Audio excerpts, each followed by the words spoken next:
Kitang-kita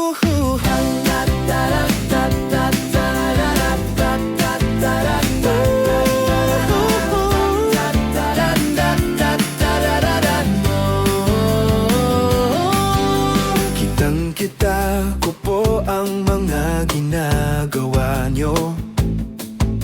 Damang-dama ko din ang pagmamahal mo. Isang karangalan na kayo ang gobernador ko sa lalawigan ng Laguna na minamahal ko. Kami po ay nasisiyahan sa inyong paglilingkod. Sa mga kalamidad, lagi kayong naglilibot.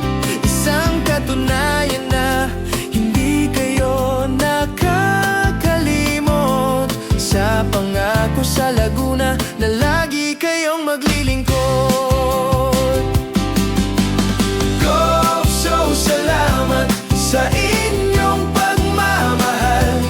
Di alintana sa amin ang inyong pagpapagal sa pagtulong sa lahat ng nangangailangan. Andiyan lagi kayo sa aming mga harapan. Pero sana ang sarili nyo ay huwag nyong kalimutan. Hangad din namin sa inyo ang magandang kalusugan. Dahil lagi namin kayong inaasahan na kami ay pangunahan sa progresibong kinabukasan. Gopsol Aragones, lagi namin kayong sasamahan. Batid namin ang pagmamahal nyo sa atin.